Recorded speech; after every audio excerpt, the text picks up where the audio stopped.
This week's channeled message is once again from the Mother of Creation in conjunction with the angels. The Mother of Creation is back with us once again. Yay!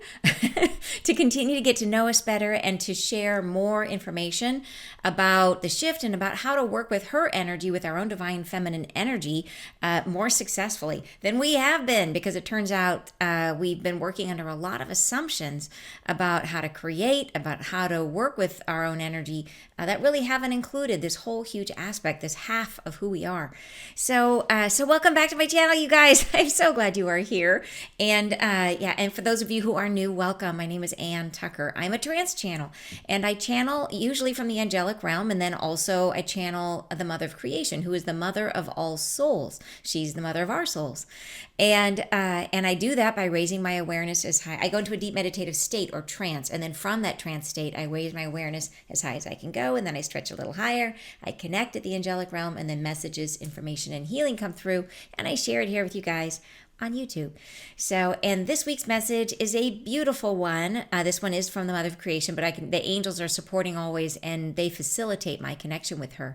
And in it, she is talking about giving us a deeper understanding of the period of time that we are in right now, in this incredible period of polarity that we're in, and helping us to see sort of the fluidity of the state where it's leading us to. And then she's letting us know that we will eventually, all of us, those that are drawn to spirit, those of you that would consider yourself a light worker, or whether you're just here pursuing your own journey of light, that we will be drawn together in the end, which I think is so fascinating. We've been hearing stories about this, about how we might be, pulled into new types of communities. So yeah, fascinating message. So happy to share it with you guys. So I'm really, really glad you are here. All right, before we get started, I've got a question for you. So, have you ever had an energy healing session, and have you ever had your energy cleared? How would you like to have your energy cleared on a regular basis? So most people would say that would be awesome, except for the cost. Is doing it on a regular basis, does that add up? Well, what if you could do it every single week, get your energy cleared for you for $7? So that is essentially what we are doing every single week in my membership community, which is called Soul Society. Every single week we get together and I bring in the angels, and we call it the car wash, as we do an energy clearing. They come through and it's different every single week, but they clear us down of anything that is not in our highest and best good, any energies that are not our own, and they go through and they usually clear a different aspect every single week. So, and it is a monthly membership. It's a monthly program, but that every single week we do the clearing. And the clearing that we do weekly is one of the awesome parts. Some people just come for the clearing, but the community offers so much more in addition to that. It's a great community of friends. Is that people who have come there, they come because they're looking for their peeps, and many, many people have gotten together outside of the community, out in real life. We've got people who've found friends that they are now starting podcasts with, and people who are meeting for coffee and meeting for breakfast. We have people from all over the world. Majority are from the US and from Canada, but we do have members in there that are from Europe and from Australia. So that is a wonderful part of the fun, is we have people that are actively trying to put together gatherings in local places. And when I travel, I always let our Soul Society know. So I will get together with members in all different parts of the world. So whether you are joining in for the clearing, for the community, there's also an incredible book club as well as a journaling club. So there's just a lot that is offered in our Soul Society. And if you'd like to be a part of it, I would love to have you there. I don't often mention it, so I want to make sure you knew about it. It's to join in. It is on my website, anntucker.com. If you go up to the top, you'll see up there it says Work with Ann. There's a drop-down menu, and it says Ann Tucker Soul Society. And it really is, it's the answer, or my attempt to answer that question that people often have, where they're falling out of resonance with old friends, looking for community, looking for support. And this is one of the very fun ways that I've discovered to try to offer it, and to find it for myself as well, is that I love the friendships I've made on Soul Society, and I'm on there posting all the time and talking to people and having a great time. So anyways, I hope you'll join us there. All right, so now let's go ahead and listen to the original channeling. If you'd like to take a deep breath, and let's begin. I am here. I am with you once again. We continue our conversation and getting to know each other well. I wish to discuss the platitudes of beingness, of how you might find extremism there in all corners of the earth at the moment, at how the rapturous delight with one opinion or another pulls at the fabric of society and social connection and draws you away from each other into a perpetual storm of confusion. And we will together, as one in unified presence, be beyond those extremes eventually. But in the now moment, that which exhales has not yet come, and you are trapped in the quagmire of the turn of humanity, where the depth of conflict is exacerbated and more is coming. You shall know yourselves to the depth, to the furrow of anger. In these times you shall find yourselves torn asunder, taken apart, whole and by part into pieces, and left wondering, how did this evolve? How came this to be? It is merely the encapsulation of the tidal forces which come and withdraw again.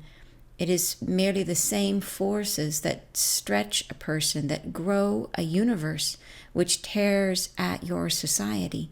It is nothing but this. There is no higher purpose, no better meaning than growth of yourselves, of your spirit.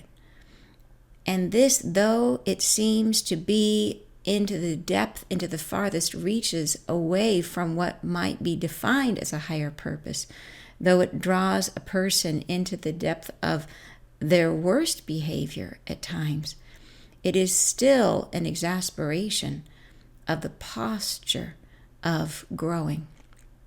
What it means for humanity and for yourselves is the spending out of what has been toxicity, the evolution of what has been separation, the turning point from within which something better can evolve. You must come together eventually, and so you shall. There cannot be the perpetual shattering and reshattering of what has been played before. This has been the spiral of your evolution.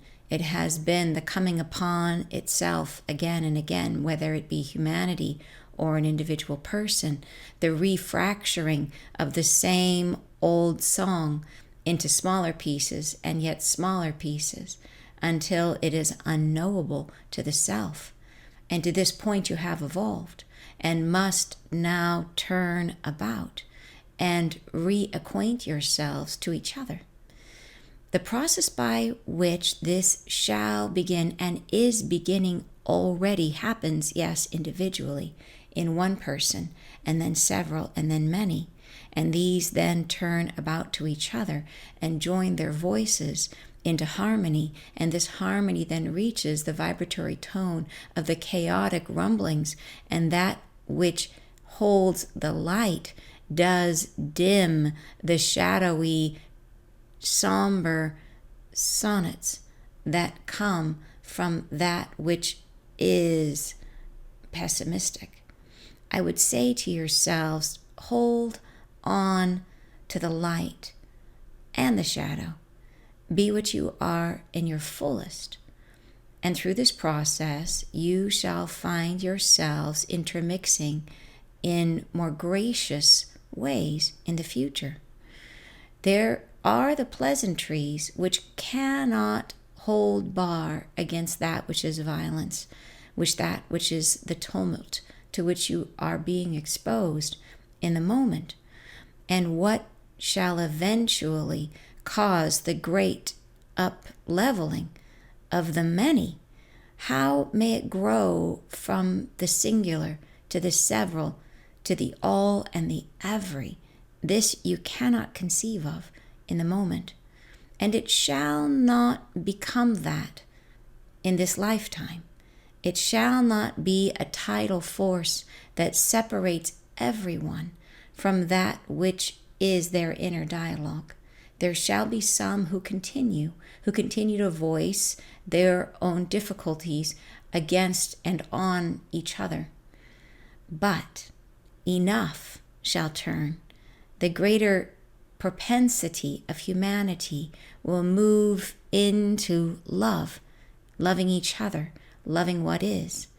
Those that cannot, that are still caught in the heaviness of their own anxiety and separation, shall have the choice to move or to stay, to grow or to devolve until this lifetime is finished. At that point, if they do not move into the higher state of becoming, they will not come back to earth. This place shall forever be different. It shall come to terms with itself in new ways.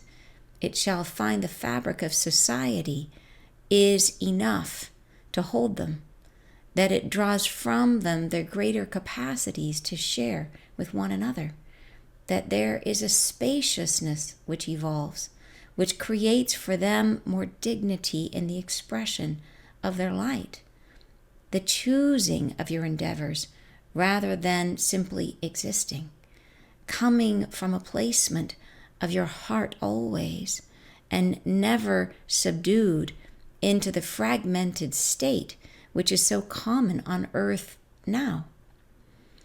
What shall push humanity toward this great shifting? There are many things. There is the greatest of all, the great flash, which you've heard of sometimes, and there are many other instances of solar reflection and refraction, many other templates of dialoguing which are occurring. There are so many action points, so many processings which are occurring in every moment. But to move the greater preponderance of humanity, it will take something dramatic. It will take a push, a pull, a reassembly of what is the human mind, the human consciousness. Individually, there are those who have been subjected to this fragmentation, who are open but do not yet yield, and they shall turn in the great coming of the flash which you've heard of. It is the solar reflection, the solar fragrance of the light of your own becoming, and it moves toward you now, even as we are speaking. It shall come, it will arrive, and it will be something spectacular, a lightening of space of this time of being, such as has not occurred to the human consciousness previously. It shall perforate the membranes of separation. It shall move apart that which bewitches you and holds you in a slumber of toxicity and perseveration. It will keep you apart from that which is, yes, addiction to substance. It shall move you into a consciousness that is drawing from you something deeper and enlightenment, a shade of your own personality, of your own wishes, of your own blessings, but move to the purpose of sharing what is light from within you. Move to the consciousness of rising above that which bewitches the senses and letting you hear and perceive for the first time for many the consciousness of another. This reshapes humanity. This creates a new dialogue of understanding wherein you may choose to move forward into loving what is, into accepting the peace that is blossoming from within you. There shall still be many structures and many placements of heretical, dangerous even perceptions. There shall be many areas of earth that are not harmonized. There shall still be those that are sleeping, and they cannot be blamed for their suffering. They cannot be held apart as the ones who are lacking, for they are not. They are still in the contemplation of the journey they've been on, and it is a journey worth having, and they must be embraced for what they are experiencing. They must be allowed to finish what they've started, and this they shall have. At the same time, there shall be a separation that occurs between those who are rising in their own perception and those that are yet fallen. There shall be an ease of movement that draws you together with others who are like yourself. And this ease shall come without asking. It shall come in the making of one day after the next.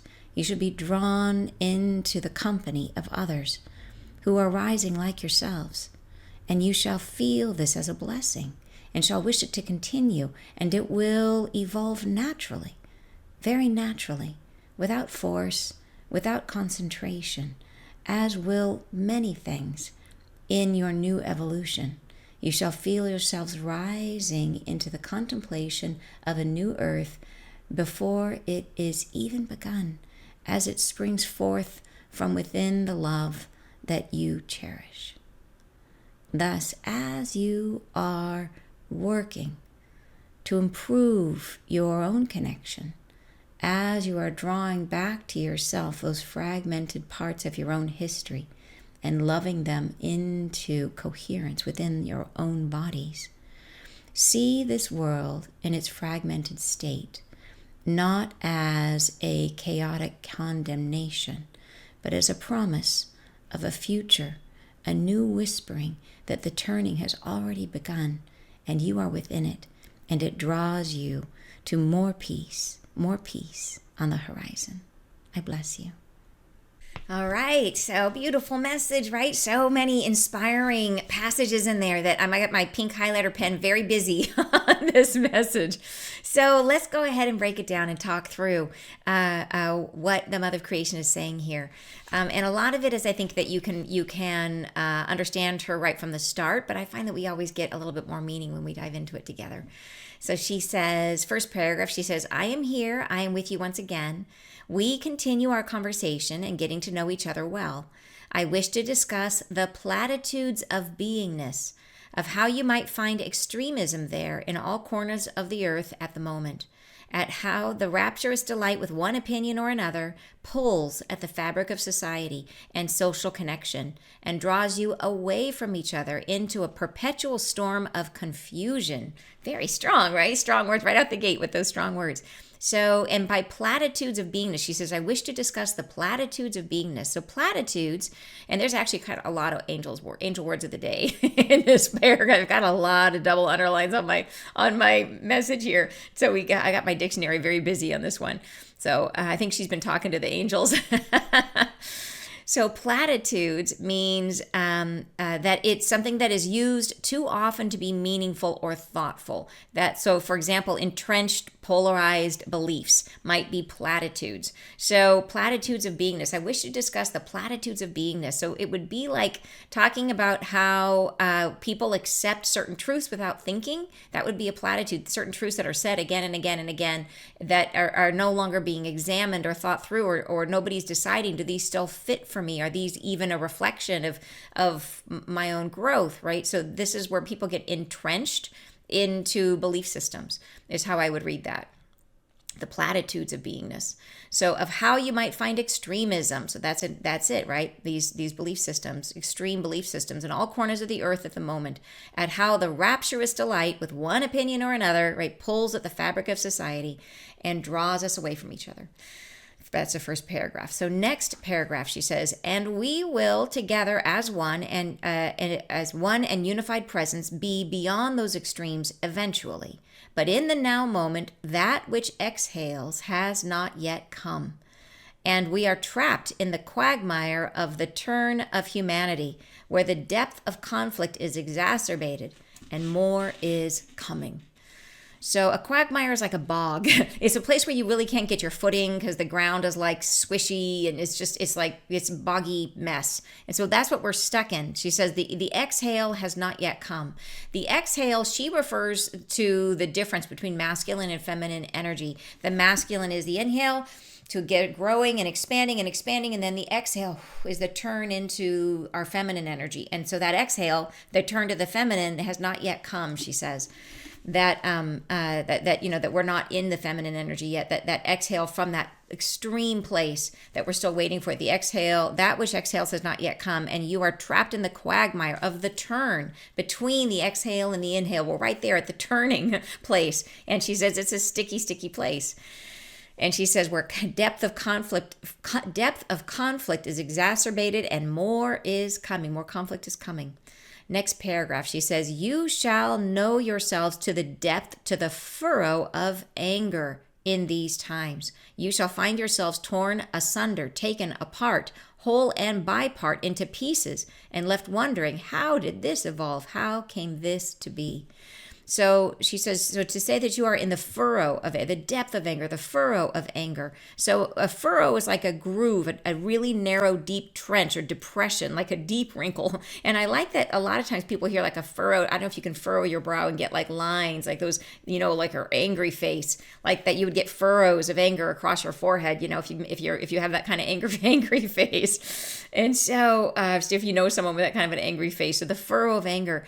So it's this idea that this polarity, this people against people, that there's just so much anger in the world, and that humanity will know itself, right, to the depth of that anger as in the process of this turning from the exhale to the inhale, from the extreme of our masculine and then coming back into our feminine energy. And you shall find yourselves torn asunder, taken apart. And then she says whole and by part into pieces. So in other words, our pieces are torn into pieces. So our whole is torn into pieces, and then our pieces are torn into pieces. I do not think that's literal. So she's not talking about anybody being drawn and quartered here. It is really about us breaking apart and breaking apart all different aspects. So it's really like that is the place that we are in right now, is in the breaking apart of what has been. And it's a slow process, but this process of in the anger, part of the role of it is to help to dissolve old structures and the things that are holding us in place. So, but in the process of the expansion was also a process of separating.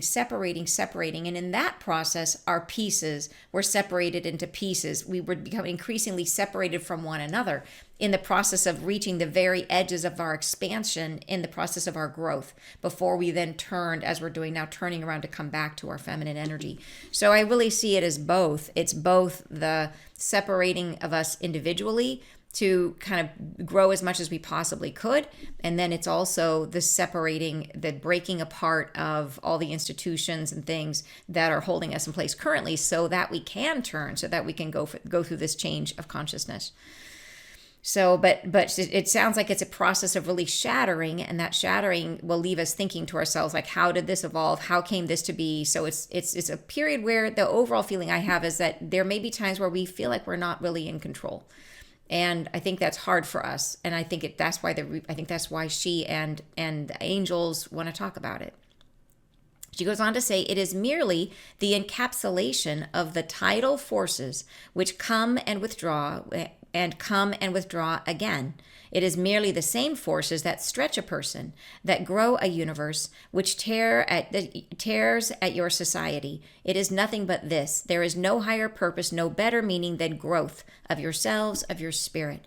And so this is a very small way of saying a really big concept, which is this idea that this huge area, time of polarity that we are in, she says, is no different than the tidal forces that grow anything, that they push things through. It's like you push apart and then you come together, and you push apart and you come together. So think about the human body is the thing that animates us is our breath, and that breath is a process of expanding out. Like think about the lungs, and the air that comes into the lungs, it goes out in through the trachea into the lungs, which breaks apart, right? It breaks apart into the two halves, and then those halves break apart into tinier and tinier and tinier pieces into the bronchioles, breaking apart as far as they can, getting air in as deeply as it can get, and then finally it turns around and exhales out. And that process of breaking it down into pieces allows us to extract as much of the oxygen, or I'm pretty sure it's the oxygen we're extracting out of that, so that we can exhale, right, the carbon dioxide. Or yeah, I think that's right. Forgive me if I'm saying my letters wrong. But that idea of breaking things apart is part of how the body is fueled, the body is grown. We take in the oxygen, we break it apart in our body, and then exhale it. And so, and this is true about all things, that humanity, part of the reason that we are becoming increasingly chaotic is that we've gone through this process of separating ourselves. And think about you as a soul, that, and I talked about this in a previous video, but I think it's such an important metaphor, is that if you want to cook something, if you want to cook vegetables, the way you're going to cook them fastest is by chopping them up into tinier pieces, so there is more surface area. So it's the same thing with a soul, that if your soul wants to grow very quickly or grow as much as possible, your soul is going to break itself apart into many, many, many pieces, into many individual souls, many individual lives, all the various lives that you have lived. And so this is the breaking apart. This is how a soul grows. And then now we're finally at the fullest expansion of this growth for humanity, for each of us as souls. And now this is going to turn around, and we're going to start integrating all those pieces and bringing it back again. So there's what she's saying here is what we're seeing in humanity, this chaos that we're seeing is no different than the process of integrating that we are trying to do individually as a human, that we're trying to bring and pull back all these crazy past lives, and our 2-year-old self who was hurt, and our 5-year-old self who was hurt. All of it is these pieces that broke off in the process of trying to better understand ourselves. And it was breaking into smaller and smaller and smaller pieces, down to the moment, down to those instances of pain or difficulty or joy or whatever it was. And so the world everything is like this, right? It's this expansion out to its maximum and then contraction back to unity. And so she's saying, yeah, okay, you're in the middle of chaos right now. It seems crazy out there, but just understand this is normal, that this is what growth looks like for the soul of humanity as a whole, right? For humanity as a collective consciousness. And this is what it looks like for the individual, is that we will get to the place of being broken apart all as far as we can go. We take it to the nth degree, and then finally we turn and we begin to integrate everything we've learned. So then she says, going on, she says, and this, though it seems to be into the depth, into the farthest reaches away from what might be defined as a higher purpose, though it draws a person into the depth of their worst behavior at times, it is still an exasperation of the posture of growing. And exasperation is like an irritation, something that's irritating. But she says, so in other words, she's acknowledging this is not fun. It's irritating and it's terrible, and it feels like you got something stuck under your skin and you can't get it out. But it's still growth, right? They may not like it, but it is still growing. And that's really, she just wants us to kind of rethink about what's going on in the world and to reclassify it, as rather than looking out and saying, oh my gosh, this is terrible and all these horrible events, and to say, okay, this is a natural outcome of growth, and it's just a part of turning around and integrating what we've learned. And then she goes on to say, what it means for humanity and for yourselves is the spending out of what has been toxicity, the evolution of what has been separation, the turning point from within which something better can evolve. So yay, right? So it's kind of think about that like when we see chaos, if you imagine that the chaos was already there, it's just this is the expression of it so that it can be healed, so that so that we can evolve from that point forward. Going on, next paragraph, she says, you must come together eventually, and so you shall. There cannot be the perpetual shattering and reshattering of what has been played before. This has been the spiral of your evolution. It has been the coming upon itself again and again, whether it be humanity or an individual person. The refracturing of the same old song into smaller pieces and yet smaller pieces until it is unknowable to the self. And to this point you have evolved and must now turn about and reacquaint yourselves to each other. So this is exactly what I was just talking about this idea of chopping up the vegetables, is that we have, as a soul, taken that our original soul song or our original, higher self and broken apart into smaller pieces and smaller pieces. And until the part that we have forgotten ourselves, right? Until we have forgotten that original truth, that original connection back to source. And so we are in the process of trying to reclaim and bring all those pieces back again, right? Turn about and reacquainting ourselves with one another. So, and then she says, and she does say here that you must come together eventually. There cannot be the perpetual shattering and reshattering of what has been played before. So I think this is a reference to the sort of the karmic cycle that we've been on as well. All right, and then she says, next paragraph, the process by which this shall begin and is beginning already happens, yes, individually in one person and then several and then many, and these then turn about to each other and join their voices into harmony. And this harmony then reaches the vibratory tone of the chaotic rumblings, and that which holds the light does dim the shadowy, somber sonnets that come from that which is pessimistic. So, okay, there's a lot, kind of a mouthful here, but this is an important paragraph because, so what she's saying here, and it does get a little wonky in a couple places here with pronouns, but like it's not clear if she's talking about us or the earth, so I'll try to clarify in those.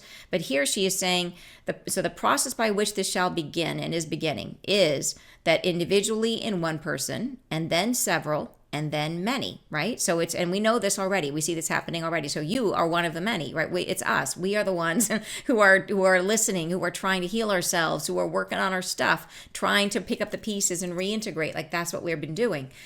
And then she says, and these, which means us, these then turn about to each other and join their voices into harmony. So super important. So this is where we're leading into with this whole message, that as we are continuing along this journey toward this shift in consciousness, at some point we will be awake enough, we will move into the shift of consciousness. It won't be all or nothing. Not everybody is going to shift at the same time. And those that go first will turn around and find each other and will be drawn together. And so she is saying that is a part of the process, that first it's one person, then it's several person, and then many, and then the many turn about to each other and join their voices into harmony.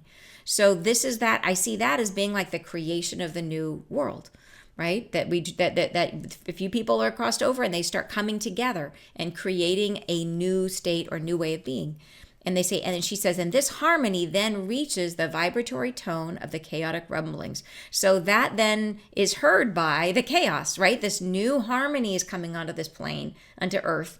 And then that becomes heard by all the chaos, right? And that which holds the light, which is the people who are holding the higher vibration, does dim the shadowy, somber sonnets that come from that which is pessimistic. So the light begins to assist those who have crossed over, begin to help those who have not yet crossed over.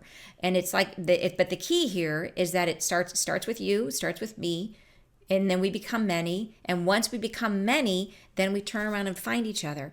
And that turning around and finding each other, to me, is one of the really exciting things about this message. And she talks about it more later.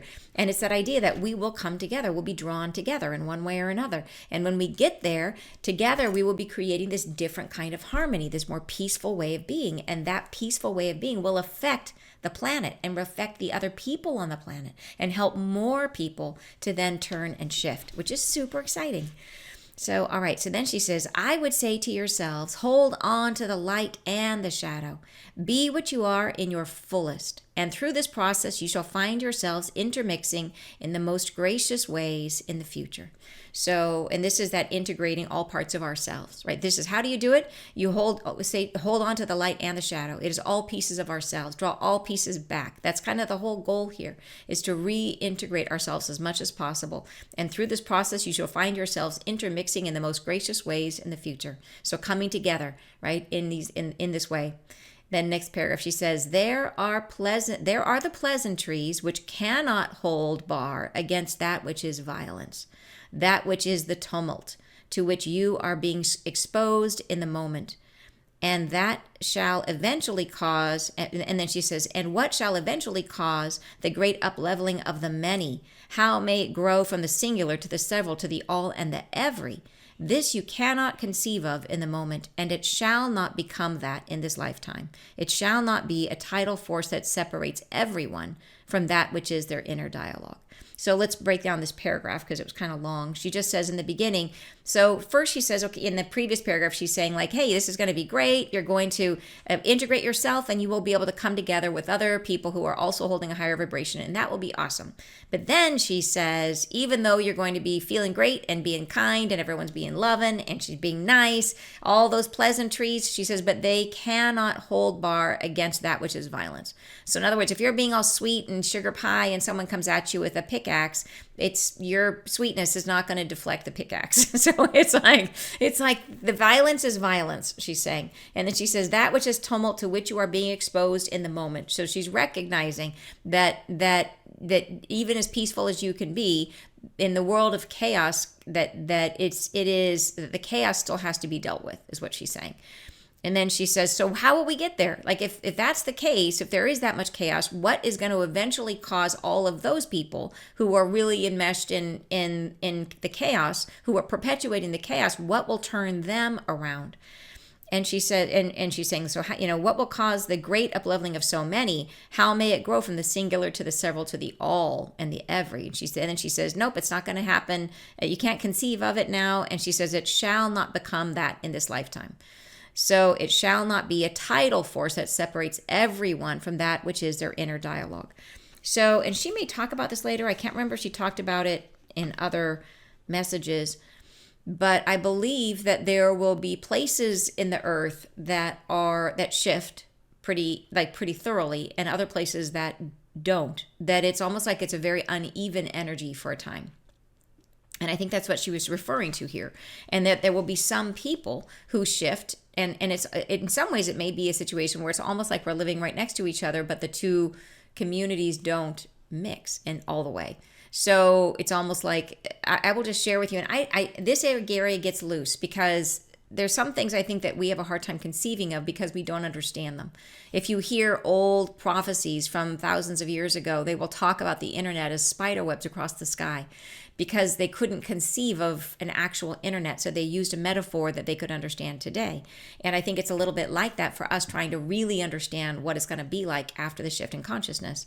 But there's one time the angel showed me, I asked, just out of curiosity, like, what about my neighborhood? Like after the shift, what will my neighborhood be like? And it wasn't my actual street. It was down lower in the neighborhood where I don't know anybody, because I think it would have been disturbing if it was my actual neighborhood. But they showed me just visually that area, and they showed me that only a few of the houses had the lights on. And I was like, what does that mean? Like, why is it that only some houses look occupied? But when I really looked at what I was seeing, all of the houses were still being cared for. Like the lawns were mowed. Like it didn't look like it was abandoned, or it wasn't like everyone died. The houses still looked lived in, but there was just no one. I couldn't see anybody. I could only see people, like the signs of life in a couple of the houses that had the lights on. And so later I channeled and said, like, what the heck? Like, what does that mean? And they just said, those are the ones that we can see. That those are the people who have shifted. And so they were right next to it. Like that one house was next to another house in a whole neighborhood. But some of the people had shifted. And those are the ones that I could see as the lights were on. And then others hadn't. So it brings, I know it probably raises more questions than it answers. But I believe there will be a time period where things are very mixed, where we are right in our current lives exactly as we are, but maybe you've shifted and maybe you're not surrounded by a lot of other people who have shifted, who maybe there's a lot of people who haven't. And we may continue on like that for some time. But then from what I'm understanding in this message is that what may happen over time is that we are slowly drawn toward other people. And she says it'll happen very naturally, that we'll be drawn to other people who are shifted. And then once we get together, according to this paragraph up here, she says, we will turn about to face each other and join our voices into harmony. And that harmony, so we will come together with other people who have also shifted, naturally drawn together. And then that will then impact the rest of the world. Like, what about families. I know there'll be people who will say, what about my children? What about if I'm a caregiver? Then, what about the people I'm caring for? That I don't think, like I said, she said it would happen naturally. It wouldn't happen like where all of a sudden one day you just like pack up your suitcase and leave. It may be a thing where you take a 2-week vacation. I think it will be different for each of us, that it will have to accommodate our soul path and our own wishes. We have free choice always. But so it may be different for everyone. And this is a long period of time we're talking about. So she's saying that will the whole globe shift? It doesn't sound like the whole globe will shift in our lifetime. And I that makes sense to me because before the angels have told me that, like, for example, if somebody is alive today, that they will have their whole lifetime to shift, that they may continue to work on it. And they've said no judgment there, that those people may still just be choosing to continue to work in the more karmic fashion because that's best for their soul right now.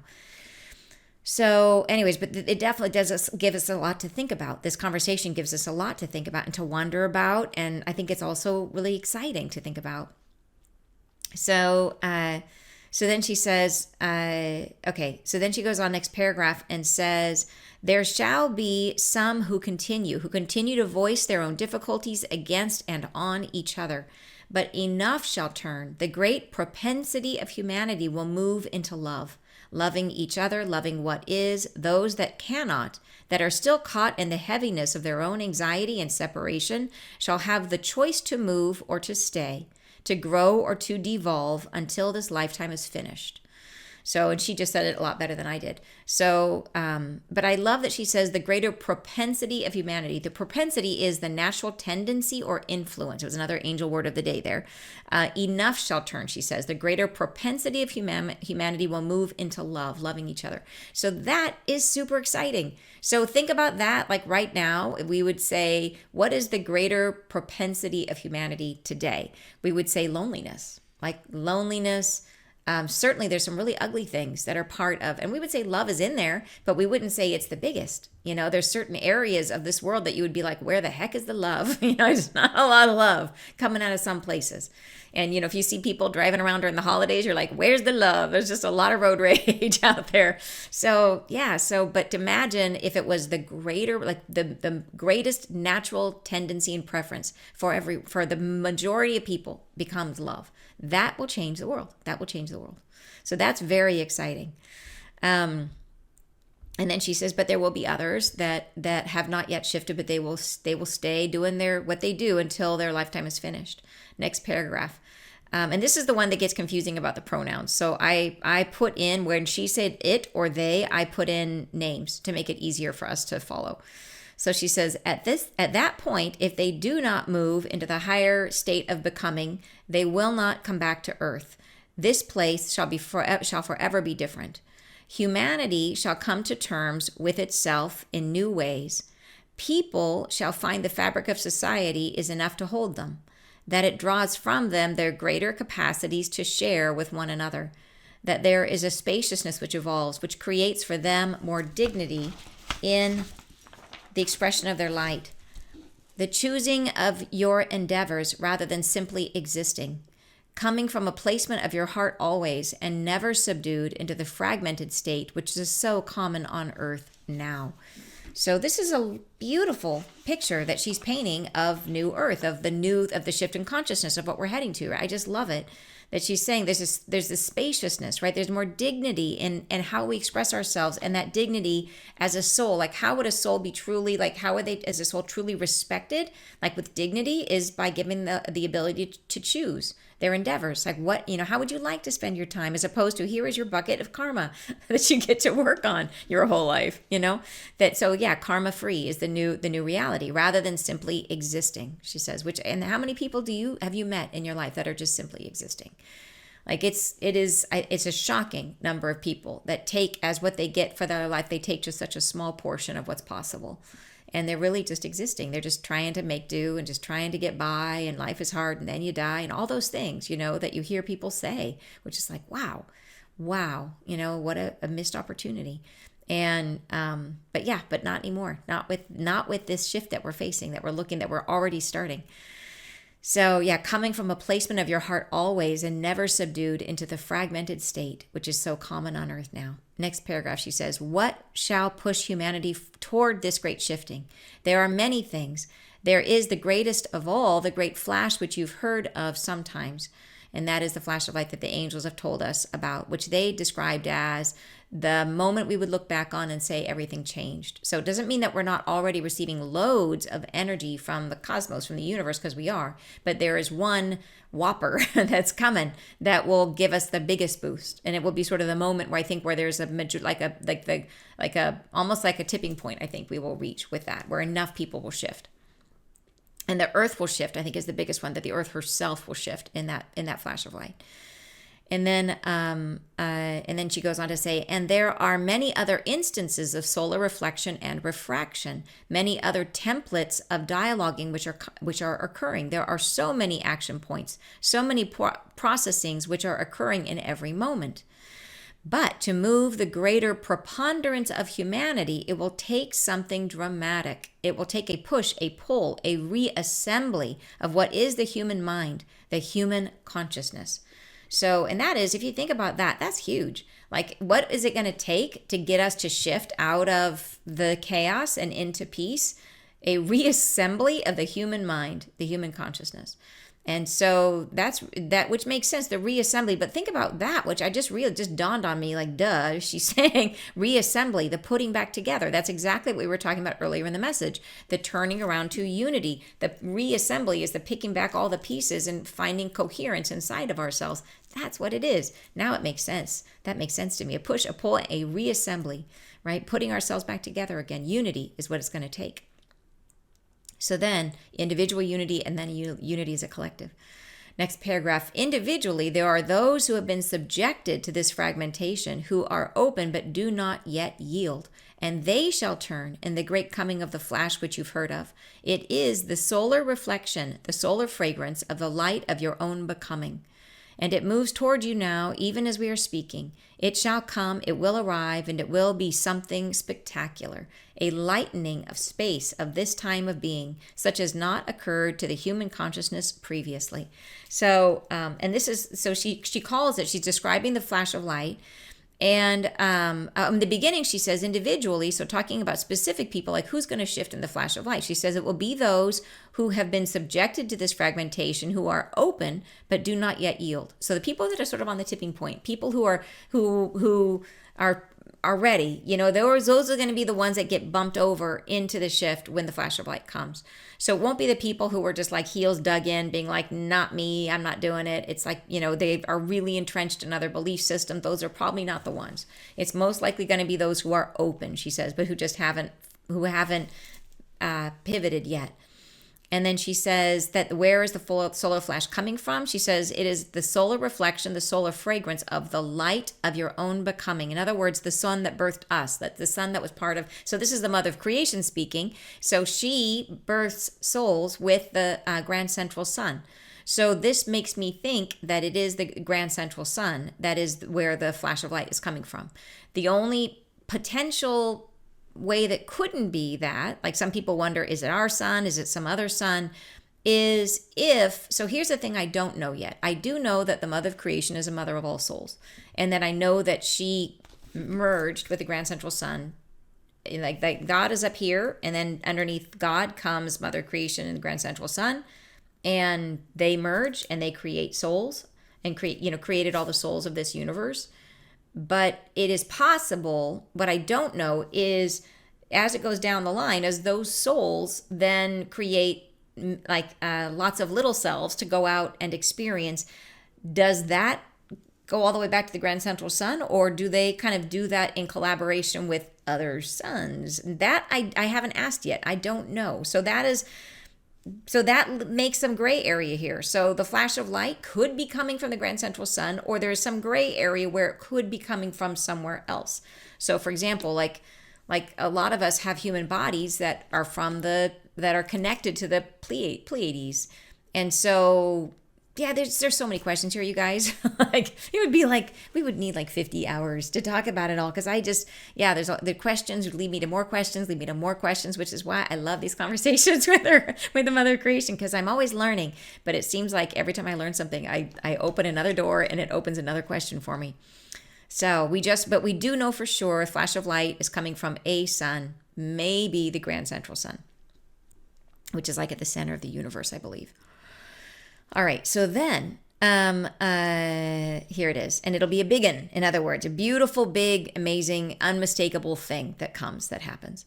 So next paragraph. It shall perforate the membranes of separation. It shall move apart that which bewitches you and holds you in a slumber of toxicity and perseveration. It will keep you apart from that which is, yes, addiction to substance.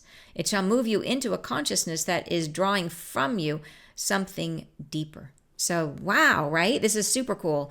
So the flash of light, what will it do? It will perforate, which means to pierce or make holes in the membranes of separation. So what are the things that hold us apart from one another and from ourselves? And those, she says, it'll pierce that, right? Make holes in it. We'll be able to begin to see through some of our old veils and illusions, right? Very exciting. Maybe the veil. Wouldn't that be amazing? See through the veil in perforations and holes. It shall move apart that which bewitches you and holds you in a slumber of toxicity and perseveration. Perseveration means doing things to the extreme or beyond a desirable point.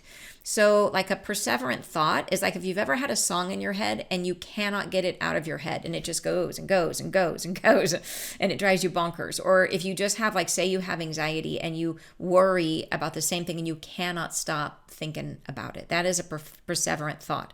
But there are all kinds of things that are perseverant. Anything that you are doing to the extreme. So you could be a perseverant drinker, for example, where 1 glass of wine is okay, but 5 glasses of wine is a little not so okay.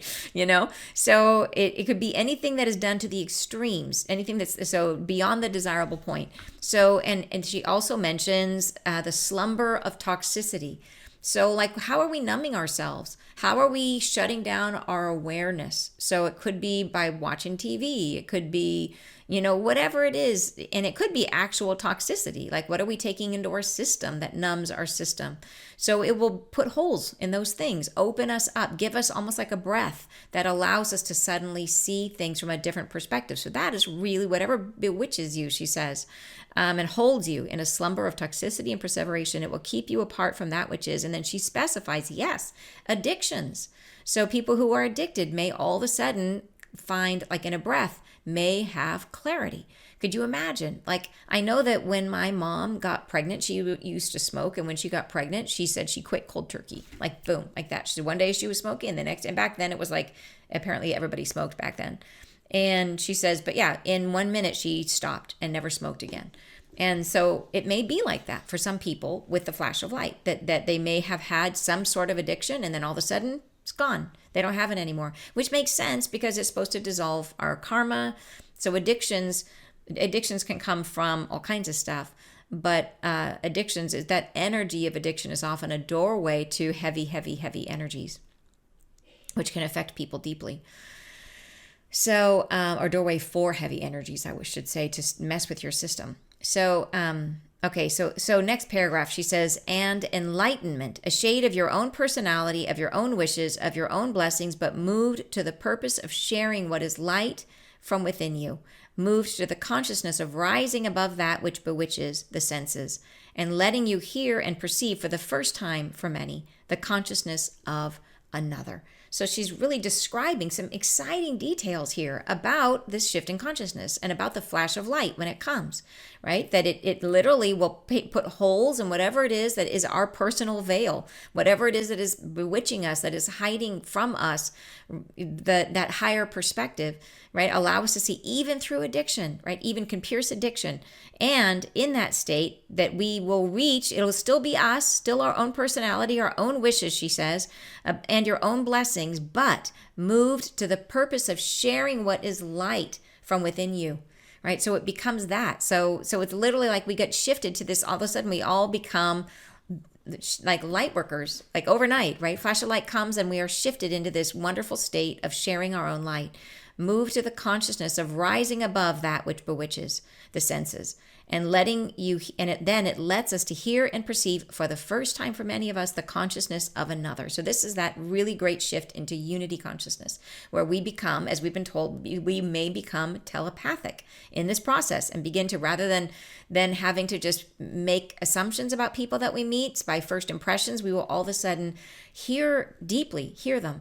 And I will I have had some crazy experiences of telepathy recently where I will hear things like we all have those experiences where you're thinking about someone and then all of a sudden they call, and that's absolutely like telepathy. I think everyone has had that experience where someone's on your mind or they all of a sudden pop into your mind and then boom, the phone rings and it's them. But I've had things happen where I'm hearing someone's voice and I'm hearing a second thread in the voice, which is the thing that they really want me to hear. You know, the message that's underneath. And sometimes it's their greatest wound. Sometimes it's what's on their mind. And it's like, and sometimes it's so loud. It's only happened like a handful of times just recently, like 4 or 5 times just recently. And it would be like the second, and sometimes it's so loud. Like one time it was it was a person, and they had something of one particular emotion, and it was so loud. It was almost so loud I could not hear the words that were coming out of their mouth. That's how loud this one thought was. And it's crazy. It was a crazy experience, really cool experience, amazing, and it allowed me to respond to them where they really were, what was really happening. Because a lot of times we say stuff and it's very hard to really communicate what's happening in here, but it was coming right out with their words. It was the sound that was coming through that I could hear. And so think about, like, that's just a little bit, that's the door just peeping open. I'm getting this little tiny bit, but it's there and it's cool. And it makes me more compassionate. It made me able to relate to them really what they were feeling in the moment, and to be really present with their reality in a much cooler way than I would ever. And I'll tell you what, it gets you out of your own head in a really big way. It really makes you pay attention to the person because you're hearing something deep. So yeah, it was cool. It was really cool. I don't know. I mean, knock on wood. I hope it continues to happen. I don't know if it was just like Tuesday only. I don't know, like if it was a short-term thing or if it'll stay with me. I hope it does. I hope it continues to grow, because yeah, it really, and like I said, in terms of the senses, we talk about the 5 senses. If that is what the sixth sense, that's so hard to say, sixth sense is like, it really is louder than the other 5 senses, and it carried more information for me. So yeah, I could see how you would just not even listen. Like the other ones, you would be like, yeah, whatever. I'm listening to what's really happening underneath. That's the good stuff. Oh, so exciting. So exciting. So, okay. So then, next paragraph. This reshapes humanity. This creates a new dialogue of understanding wherein you may choose to move forward into loving what is, into accepting the peace that is blossoming from within you. Beautiful. And it would reshape humanity. If we are all hearing each other at that depth or deeper than what I just recently experienced, which I think is likely it would be deeper than that, that will be incredible. Like that will be world changing. Yeah, so cool, you guys. In the next paragraph, there shall still be many structures and many placements of heretical, dangerous even perceptions. There shall be many areas of earth that are not harmonized. There shall still be those that are sleeping, and they cannot be blamed for their suffering. They cannot be held apart as the ones who are lacking, for they are not. Right? And I think I love that she includes this, that she says there's no judgment. Like there will be, and she's saying in here, there will be places in the world that during the shift that are not shifted. It may be the heaviest places, the places with the least amount of light right now, the darkest places may still not shift immediately. And we don't know, but they're saying, but she says, don't judge them, right? That, and heretical here, she just describes there may be many structures and many placements of heretical, dangerous even perceptions. And heretical means at odds, a dissenter. So things that are at odds or dissenting from the flash of light, things that are in like refusing it, which is the only way that when the flash comes, the only way you don't receive it is if you if you say no, right? Like we have free will. If you turn away, if you were leaning back, trying to go back to the way things were, then you are turning away the flash of light. So, so being at odds with it, or heretical is the word that she used. And then she says dangerous even. So really trying to say, look, it's not like it's going to be all puppies and roses after the flash of light. It's just that the preponderance, most of humanity will be moving into this new vibration of love, which is, you might say in the world right now, like, what's the balance? Like, how much of the world today, if you really took in everything, and if you took in like the bigger picture, there is the individual where you can look at the individuals and say that, okay, I believe in humans, I believe in people, that I think people are generally kind, good people. But if you look at the evidence of this world and say how much of the world is in war, how much of the world is starving, how much of the world is, what's the percentage, right, of love versus fear, love versus hate? Well, how does it break down? There'd be a lot of argument about that. If you're not, like I said, not looking at the individual, because I think when you look at a person, every person can be seen through the lens of love. Every one person can be seen through compassion and seen as being good.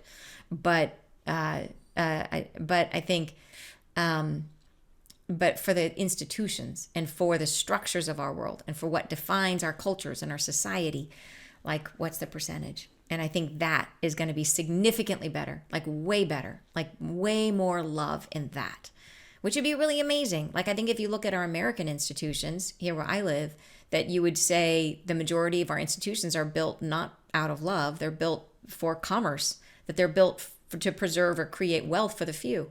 They're built for convenience. They're built for, it's not often done where it's like for the good of everyone. Sometimes, and then that's amazing when that happens. And I think it needs to be celebrated, be seen and celebrated, and let's make more of that. But often there are compromises, at least in there, that are done for maybe the purposes that aren't the best. So here's an example of that, is that the food pyramid, which is like our government's recommendation of what someone should eat, that there is not one food pyramid that every country agrees on. As a matter of fact, the recommended food pyramid of like what you should eat the least of versus the most of, kind of put in a pyramid form of like what food groups are important and how much of each food group, that is different for every single country. And it is directly correlated to whatever it is that is in the economic interest of that country. That it is not at all done according to what is good for people. It is done based on what the country needs to sell the most of, right? It is based on like, what are they? So yeah, it's economic. It's economic. It is not health based. So that's just an example. And I'm not meaning to like have a big dialogue about that. I'm just using it as an example of what drives us. Is it love? Like, not right now for the institutions in the United States. So what if there's going to be a percentage? What if 70% became love driven? And what a massive change that would be. So that I think I see as being a point of huge excitement. Yeah. So, okay. And by the way, what story I just told you about the food pyramid, that is something I was told. I did not do that research first person. So I'm repeating something that I've learned, but I learned it from what I thought to be good sources. So hopefully that bears out. And it matched my own individual experience. So I think I can say that fairly. But if you know something different, that understand that I am repeating something I have heard. Just in all fairness. In all honesty there. So, okay. So where are we? And they cannot. So the big thing here is about not blaming them, right? Understanding that the areas of the earth that are still in the dark, the people that may still be clinging to old structures, to not look at them with anger, to not look at them with blame, to understand that what she says here in the next paragraph, she answers that. She says, they are still in the contemplation of the journey they've been on, and it is a journey worth having. And they must be embraced for what they are experiencing. They must be allowed to finish what they started, and this they shall have. So it's that idea that the karmic experience is of enormous value to a soul. And that's what they're experiencing. The people who are on the positive and the negative side, the people who are the perpetrators and the people who are the victims, are both having a chosen experience. And though we may look at that and say, I don't want to do it, we have to allow people to have their free will. And so they will be allowed to finish out the lifetime that they're in having that experience, as much as was planned by them to be here. All right, so then next paragraph. At the same time, there shall be a separation that occurs between those who are rising in their own perception and those that are yet fallen. So this is the paragraph I highlighted, this whole paragraph. This is where she starts talking about that we are going to be drawn together. At the same time, there shall be a separation that occurs between those who are rising in their own perception and those that are yet fallen. There shall be an ease of movement that draws you together, together with others who are like yourself. And this ease shall come without asking. It shall come in the making of one day after the next. And then she says, which is super exciting. So I wonder, like, will we be drawn to special places, to places like I've heard that there might be these cities, I don't know, that grow out of nowhere that, I mean, it all sounds so crazy, but so much of what they told me have already come true. And I would have thought it was crazy, the idea that the United States would separate someday. And now it's like, yeah, like tomorrow, I think it's happening. So anyways, yeah, now it doesn't seem crazy at all. And so I'm just going with it. And I love it. I love the idea of it. So I'm just going to let it be true for me.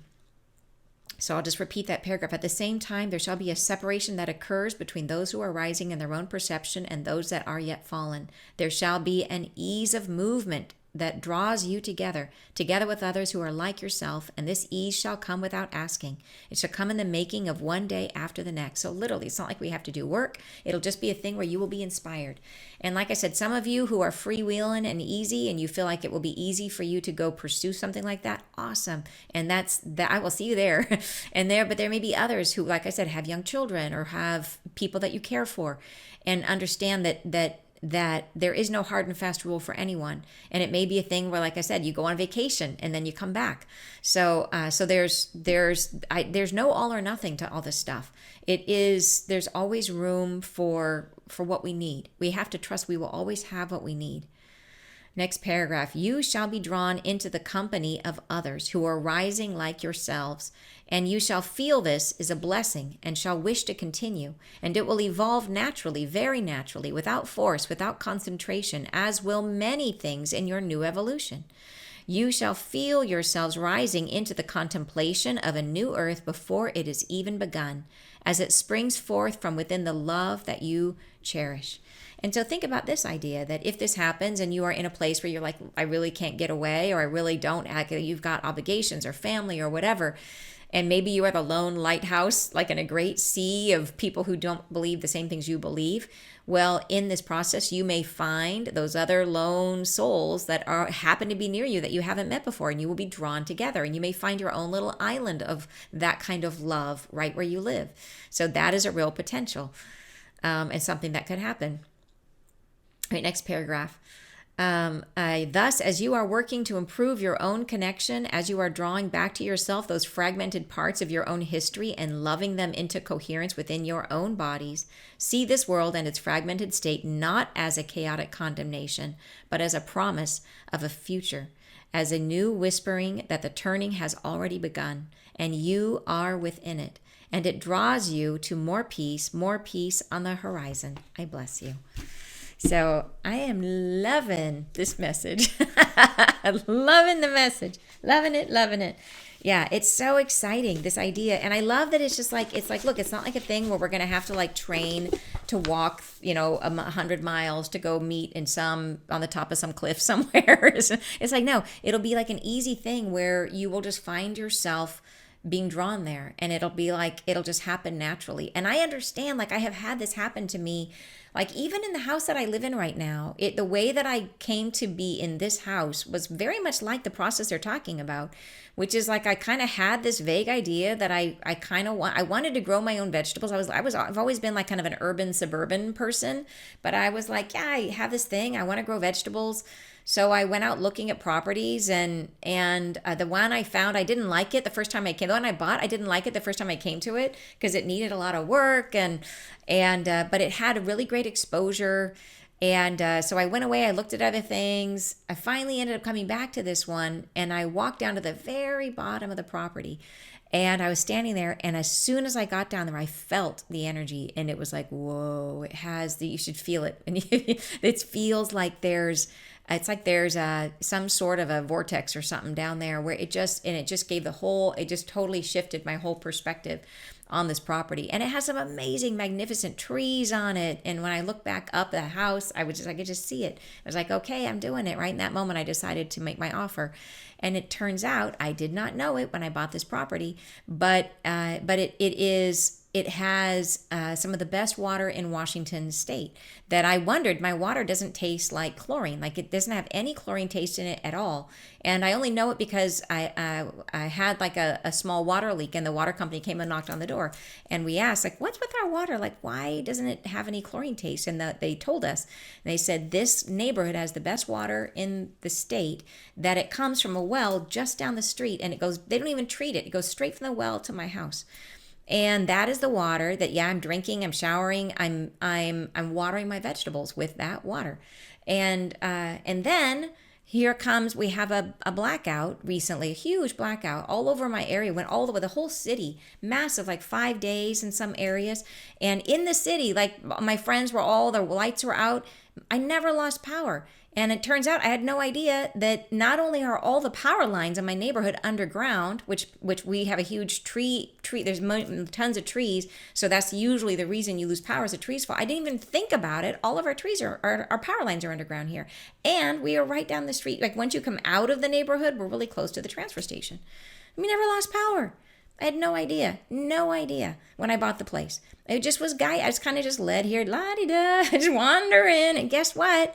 I've got amazing water. I've got great access to power. I've got things that, would be things that you would worry about in sort of the things that may come down the pike. And I had no idea they were guiding me to a place that was going to be a really supportive place for me to be.